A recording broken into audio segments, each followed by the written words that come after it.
Hello and welcome back to the Sports Sermon. I'm Dylan Staggy. I'm Jason Gandhi. And I'm Dan Majors. And if you couldn't tell by our intro, we are doing the NFL season preview today for the Cincinnati Bengals. Last year, the Bengals finished with a 6-9-1 record, and according to ProFootballReference.com, their expected win-loss with how they played would be 8.3 and 7.7. So an underachieving team last year. They lost 5 of their last 8 games by 5 or less points. So Bengals kind of having a rough end to the season, an underachieving one, as they had the talent to be a playoff team as they do again this year. So let's examine their depth chart this year. Jason, what do they have on the offensive side? So I'm going to stay with my big three that I usually go to at the quarterback, running back, and receiver. At the quarterback, they've got Andy Dalton, the mediocre quarterback in the NFL, never really done too much to get over the hump, but hasn't really struggled, just kind of been mediocre. They've got one of the best backups in the league in A.J. McCarron, has always played well when he's had his chance, but doesn't get very many opportunities. And then they have Jeff Driscoll as just a practice squad player. For the running back side, really good trio there with Jeremy Hill and Giovanni Bernard, and the new incomer Joe Mixon. They all carry their baggage. Hill and Mixon having some issues in college, Bernard having some injury concerns. But when those three are healthy together, watch out for the running back trio of the Bengals. For the receivers, last year it was not pretty. It was A.J. Green and company. Now they've got new addition John Ross, who should definitely help with the receiving core and give Andy Dalton some more targets. A.J. Green, John Ross, Tyler Boyd, who I'm a big fan of. I think he's got a lot of potential coming out of Pittsburgh last year. Cody Core, Brandon LaFell, and others. All in all, the quarterback, running back, and receivers all are nothing special, but when they're clicking, they've got potential to be a surefire offense in the NFL. And for the tight end position, another good weapon for Andy Dalton and Tyler Eifert. The offensive line this offseason took some major downgrades with Andrew Whitworth and Kevin Zeitler leaving the Bengals. So not a very good offensive line next year to protect Andy Dalton. But let's move over to the defensive side. A solid defensive line in Carlos Dunlap, Geno Atkins, and Michael Johnson. The linebackers are We got Kevin Minter, Vontez Burfict, Vincent Ray. Cornerbacks kind of the same way, average. They got Adam Jones, Dre Kirkpatrick, but really not much besides that. Safety, George Iloka is a very good safety, and Sean Williams. So when I look at this defense, I mean, a bunch of old guys, honestly. They're kind of slow, a slow defense overall, but they are all veterans, and they are all proven in this league. So if they can overcome their slowness, I guess they'll be a pretty solid defense in 2017. Now let's send it over to our special teams analyst, Danny. Yeah, well, the Bengals have a pretty average special teams. Everything looks all right with Huber as the punter, Adam Jones as the returner, but kicker is kind of an issue. Cut Nugent last year because he wasn't doing too great, and picked up Randy Bullock. So kicker is really the only question there. But How about their long snapper? I don't really know the long snapper. You want me to look at the long snapper? I do. What do you have on the long snapper, Dan? Clark Harris, great guy, dude. Really? Yeah, great personality. Can really One of long the studs in snap. the league? Definitely. Okay, sweet. Very athletic. I thought so. All right, enough with the Bengals long snapper, and on to the Bengals schedule. Let's go week by week, predicting every single game for the Cincinnati Bengals and see what records we end up with this year. Dan, what do you have in week 1? In week 1, at home against the Ravens, I got a win here. You got to at least split the series with Baltimore, so win here. I am disagreeing with you. I think that Baltimore comes out hot. One of the best coaches in the NFL, and John Harbaugh, and Flacco getting more mature, now has a few weapons on the outside. I like the Ravens in that game by a close margin. I'm not a big fan of the Ravens this year. I'd take the Bengals at home in week 1. Week 2, at home against the Texans, I got a loss. The Texans seem to always have Cincy's hand. I've knocked them off once or twice in the playoffs, I think, and beat them 2 years ago when Cincinnati had a 10-0 record to start the year. So, Well, I'm going to go against you again, Danny. I'm going to take a win against the Texans. I think Deshaun Watson will be too inexperienced at this point, and I think the Bengals defense will stifle him just enough. I don't think it'll be a blowout, but I think Watson will suffer his first loss of the season. I'm going to go with a loss against the Texans. Kind of a tough decision. I think I see both sides. The Texans have had the Bengals' hand in the past few years, but also Deshaun Watson in his second week on the road against a veteran defense. But I think the Texans' defense will be too much for Andy Dalton and the Bengals. yeah, in week 3, I got at Green Bay. I don't think the Bengals have a chance at Lambeau Field, so I got a loss there. I do agree with you there. Not close. Big loss for the Bengals. That makes 3 of us a loss at the Packers. At Cleveland in week 4, I got a win here. I also have a win. I think, despite who the quarterback may be, whether it's Osweiler, Kaiser, whoever, I think that they're too inexperienced in the Browns' offense. Not enough pieces offensively, and the Browns struggle. And the Bengals get the win, putting them at 2-2 for my schedule. Yeah, no reason the Bengals should be losing at the Browns. I also have a win. In week 3, we've got at home against the Bills. No. Week 5. Week 5. Why did I say week 5? Week 5. At home against Buffalo. I've got a win here. I also have a win. We talked about Buffalo a few days ago, and lots of question marks up there in Buffalo. Yeah, home game for the Bengals.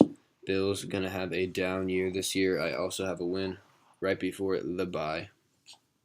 At Pittsburgh in week 6, I've got a loss there. I also do. Big Ben, AB, Le'Veon Bell. Enough said. Yeah, and it's a home game for the Steelers. Also have a loss there. I think in week 7 at home against Indianapolis, I think Bengals have to get a win here. I've got a W for them. I also have a W for the Colts. I am not drinking the Colts Kool-Aid of them getting back on track. I am all Bengals here, and the Bengals have a winning record at 4-3. I'm going to take a loss versus the Colts in this week. I think the Colts come in, short bus ride to Cincy, and get the win. In week 8, we've got at Jacksonville. I've got a win here. I'm not a huge believer in Jacksonville this year. I'm the opposite. I'm a big believer in Jacksonville this year. I like the Jags. I was in them last year. One of these times, Bortles is going to turn it around. I have a loss, and the Jaguars get the dub, 4-4. And I've said this a few times now when predicting these Jags games. They look good on paper, but they did last year too, and we know how that turned out. I think the Bengals travel to Jacksonville and get the win. At Tennessee in the next week, I've got a win here. I think it'll be close, but Cincy will get it done. I am drinking the Titans Kool-Aid, and I think they will win the AFC South. And I think they get a win here against the Bengals, dropping them to a losing record of 4-5. Yeah, I also have a win for the Titans, a home game for Tennessee. The Bengals go into Tennessee, and Marcus Mariota just a little bit too much for the Bengals' slow old defense. And the next week we've got at Denver. I've got a loss here. I think Broncos are too much, especially on the defensive side. I agree that the Broncos are too much on the defensive side, but I think that the Bengals' defense will keep them even lower on the offensive side. So I have the Bengals getting a win over the Broncos, as I think that the Broncos' offense will continue to struggle all year long. Bengals back to 500. Yeah, I also have a win for the Broncos. I think it'll be a low-scoring one, but the Bengals pull out the win in Denver. And the next week we've got at home against Cleveland. I think I've got a win here. Most of us probably do. Yes, I do. Yeah, we already talked about Cleveland. Going to struggle again this year. Again, no reason the Bengals should be losing there. At home against Pittsburgh, I've got another loss there. Same, like I said, AB, Le'Veon, Big Ben. Too much to stop. I also have a loss for the Bengals. That puts them at 6-6 now in my schedule. Next week we've got at home against the Bears. I've got a win there. I also do. Despite who the quarterback is, too much inconsistency, not enough experience. Win for the Bengals. Yeah, Bears are not looking too hot this year. Bengals get the W. Next week we've got at Vikings. I've got a loss. I think the defense is too much there also. I have a win. I think that their defense is going to slow down. I like their front four, but after that, I'm not a big fan of Xavier Rhodes in their secondary. I think he had a big hot year, but it will not continue.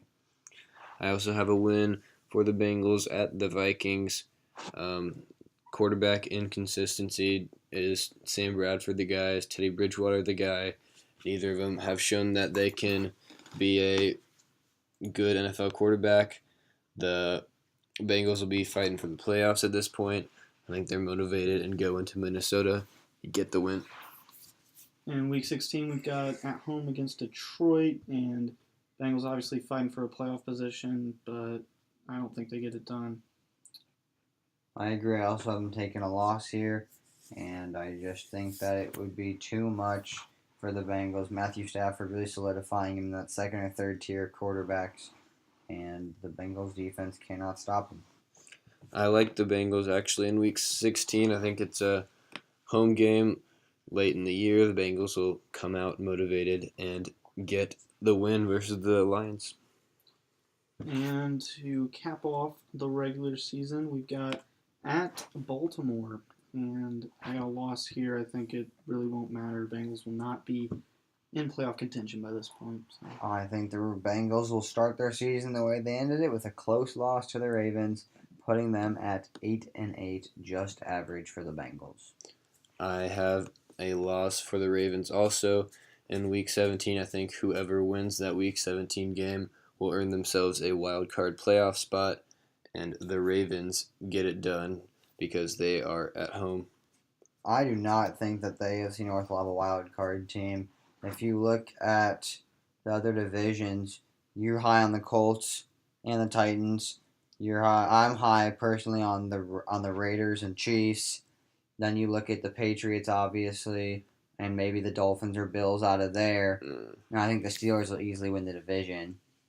I don't know. I don't see a team coming out of the AFC North besides the Steelers as the division winner. I think the Chiefs or Raiders will take one, and I think that you're pretty high on the Colts, and they're not going to win the division in my mind. I think someone like the Jags could take it somewhere in there. I just don't see the AFC North getting a wild card spot this year. I don't know. I think the AFC South and the AFC, the West will have a wild card team, but the AFC East won't either. So I see one from the West and the North getting it. Okay. And I think the Ravens get it done with the win in Week 17. Dan, what's your final record for the Bengals? Got 8-8 on the year. Alrighty. So, what's the headline for the season? Danny, what's your headline? I say the seat gets hotter for Marvin Lewis. Lewis has done an all-right job with Cincinnati.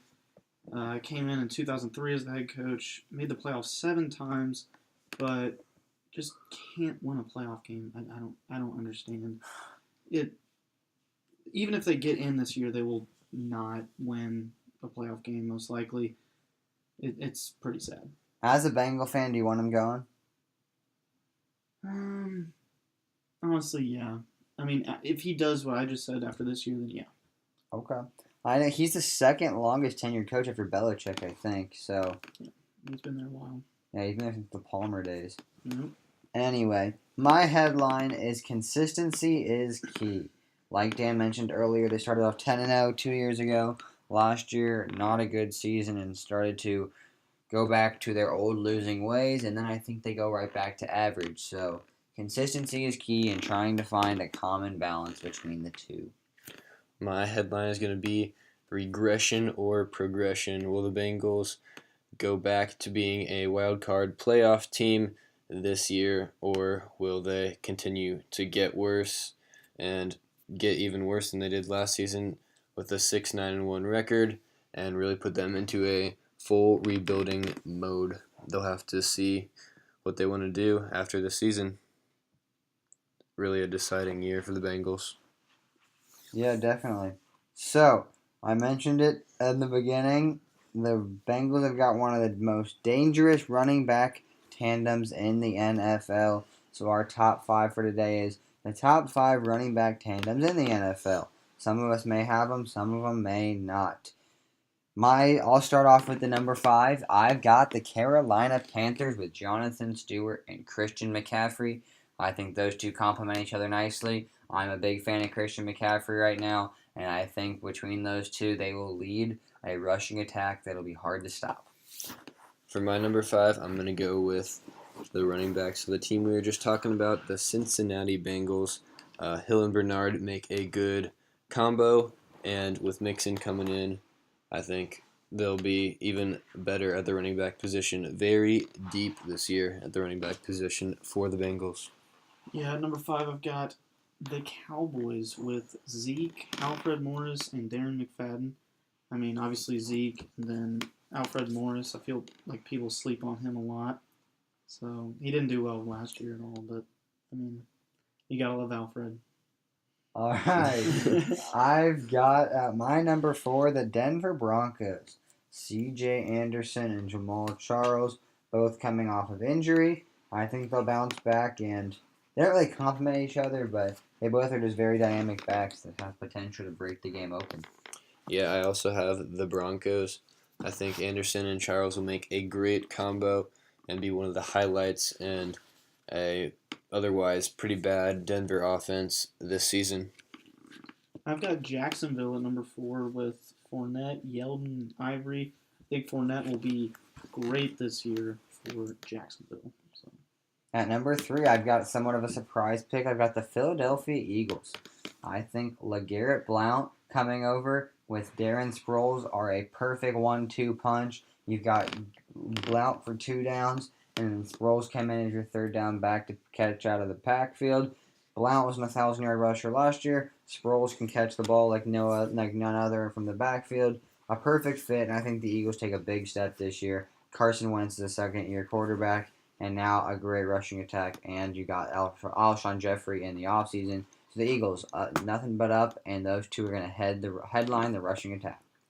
Yeah, those two definitely polar opposites, and I think they definitely do complement each other well. For my number 3, I'm going to go with the Tennessee Titans, DeMarco Murray and Derrick Henry. I like those two together. DeMarco had a great season last year. Henry not producing that much, but it was his rookie year. We'll see if he can improve on that this year and be a better complement to DeMarco. I think he will. At 3, I've got Atlanta. Freeman has always been great, and then Coleman is a great compliment for him. At my number 2, I've got who Dylan just mentioned, DeMarco Murray and Derrick Henry. Henry was pretty efficient when he got his touches, just not many touches with DeMarco Murray having a breakout season. I think those two will lead the way for a successful Tennessee Titan AFC South champion team. For my number 2, I'm going to go with the New Orleans Saints.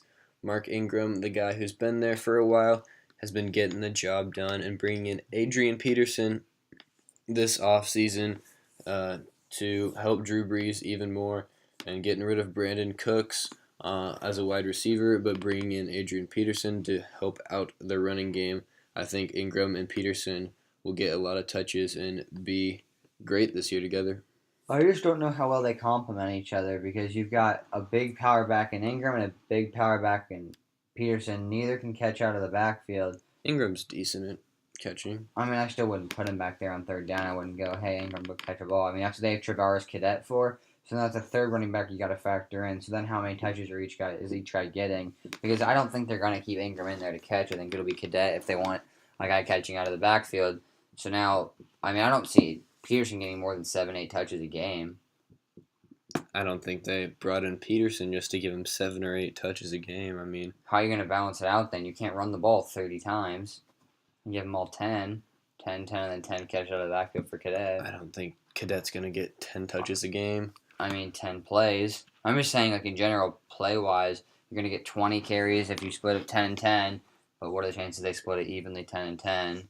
I mean, maybe just be whoever's hot, but I just feel like there's going to be a lot of controversy on you need to play this guy more, you need to play this guy more, you need to play this guy more. Then when the passing game suffers, then you got to get Cadet in there to catch the ball. And I just see a lot of issues coming out of New Orleans this year. I don't know. I think Mark Ingram will be able to catch the ball well enough, and Adrian Peterson and him can split the first down and second down carries. I think they'll have a pretty good season. And also, Peterson did not play well last year when he was healthy. He averaged like 1.3 yards per carry. So hopefully he can get back to his form because the AP we all knew and loved was so fun to watch. So hopefully he can get back to it with his Saint days. I'm just not sure how much I believe it. Yeah, so at number 2, I have Tennessee, as you guys both mentioned, DeMarco and Derek.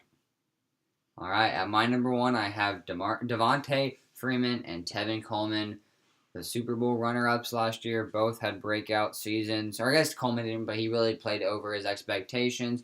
Both helped balance out Matt Ryan's passing attack and was a big reason for their success, and I think they do it again this year. Yeah, I also have the Falcons at number 1. Both of those guys can catch out of the backfield, and Freeman a smaller, quicker guy. Coleman bigger and more of a power guy, but still has that great speed and is able to catch the ball out of the backfield. Those guys make it easy for Matt Ryan to operate in the pocket. At number 1, I've actually got Pittsburgh with Le'Veon Bell, Toussaint, and then Connor. Bell, obviously, or arguably, one of the greatest running backs right now. And then I think James Conner will also have a great year, especially if Bell gets suspended for the first 2 games, like always. So. Is he supposed to? Who? Bell, is he supposed to be suspended? No, I don't think so. Oh, okay. I mean, he just usually does. Usually is. I just didn't know if like something happened. All right. You're betting a lot on James Conner, though, a 4th-round pick coming in this year to be the second of that tandem.